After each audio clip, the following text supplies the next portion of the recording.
define where I was, who I am. And I'm not a religious person at all. I'm too much of a cynic to be religious. But I do believe religion really serves a purpose. But for me, it's Eastern philosophy, Zen philosophy. We have time for one or two more questions.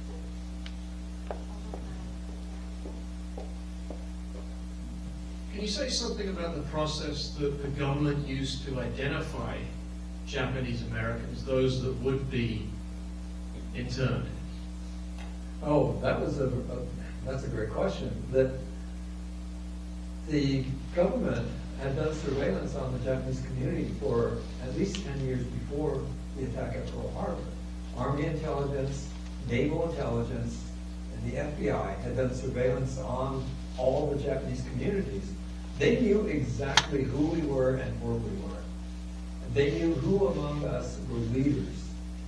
And so after Pearl Harbor was attacked, what happened was the Census Bureau, who has a sacred trust never to share their information, gave everything to the FBI and to the military. So they knew exactly who was where.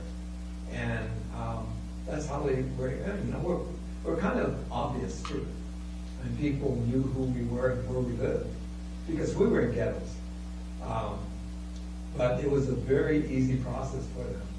And the fact that the FBI went around all the Japanese communities on December 7th and 8th and arrested anyone who was a leader of any kind. You could have been a teacher of ikebana, flower arranging, and you were considered a leader.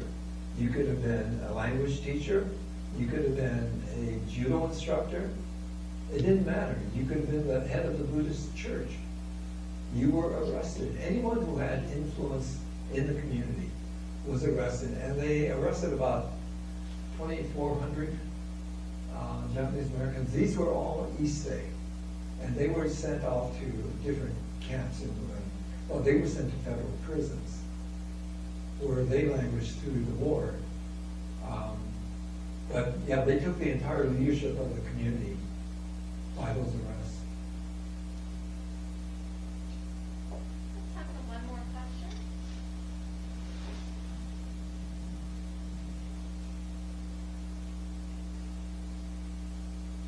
Hi there. So, when you talked about your return from the camps,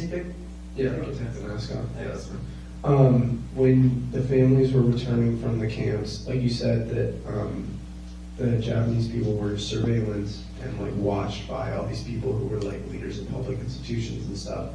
How did you all rebuild trust like in your community? Because once you were removed and spied on, basically what you said, how did you kind of re-enter society and not, or I guess kind of repair feeling like you were removed? You know what I'm saying? Like rebuilding trust. We never considered that was our problem. Our feeling was the best we could do is just rebuild the community and prove that we could be trusted. Whether people trusted us or not wasn't our problem. It was different for kids than it was for the adults, because the adults were trying to make a life for us, for my generation. And so they worked at moving forward. And people didn't complain about it. We just dealt with it. And over the years, it proved, I guess, a good strategy, if you want to call it. It was a very cultural thing. In Japanese culture, you don't complain about it. Within families, it's called monku.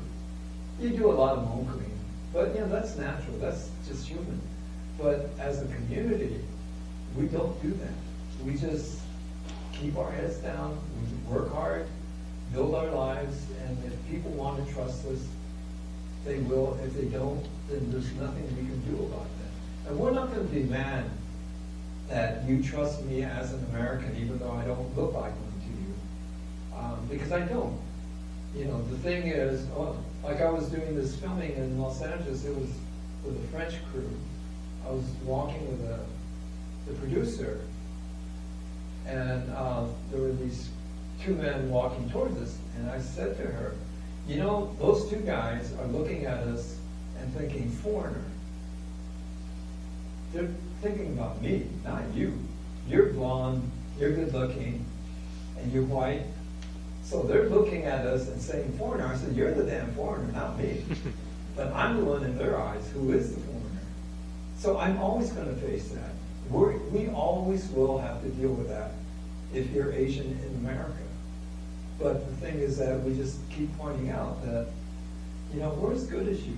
We can accomplish what you want us to accomplish, and we have our own lives. Someday there will be enough intermarriage that that won't happen anymore. I mean, that'll be long after I'm gone. But that's the only way for us, that's the only way for us true integration will happen.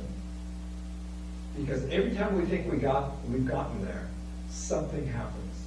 And the most recent is the Chinese flu, the Chinese virus, and all this anti-Chinese, anti-Asian rhetoric that came from the spread of COVID. So suddenly, we're under attack again.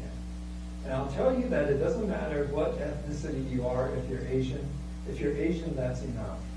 You know, I've gotten people saying something to me. I know how to deal with it. My whole life, working life, was dealing with this kind of thing. But there are a lot of people who get this kind of reaction, and it's difficult. And it's usually women who are attacked. And we will forever be foreigners in this country until we don't look like it anymore.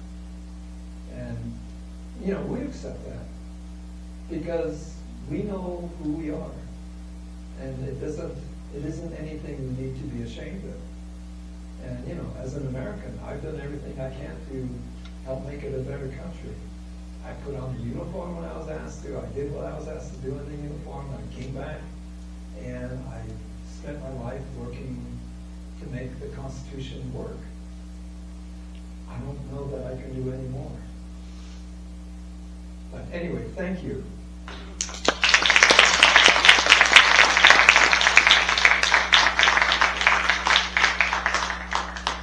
Thank you so much, John. I'm going to stay down here and avoid the up around there. I want to thank Mr. Tateishi for sharing his story and his career and his insights as we are in yet another time of historical tumult. That I think 20 years, I wonder what I'll be teaching about this moment in my classes at that point. And I think that it's been really inspirational to listen to your story and where you put your energy in your time in your career. So thank you. Just a quick few notes and thank you to the folk that helped to make this event happen. The Western Center for Social Impact and Innovation, we enjoy an incredible amount of support from our alumni, including an alumni group that we are connected to called the Western College Alumni Association. We have a representative here with us today. I won't make you stand up, Sherry. But we so appreciate the support on the Western College Legacy Seminar Series, of which this is our first. We will be holding another one as a Zoom webinar, April 5th, with some of the foremost scholars in Black reparations, Dr. Sandy Darity, an economist at Duke University, and his partner, A. Kirsten Miller, who just wrote a book in 2020, award-winning, and they are people with a plan. So if you are interested in this topic, I suggest that you join us for that on April 5th at 6 p.m., Zoom webinar. And just a quick thank you to Billy Sims and the Western Center crew who did so much organizing tonight with the students. Thank you. As well as Dr. Nick Money, head of the Individualized Studies program at Western. Thank you all. Enjoy a great rest of the evening and the weather as it gets warmer later this week, I think. Thanks a lot.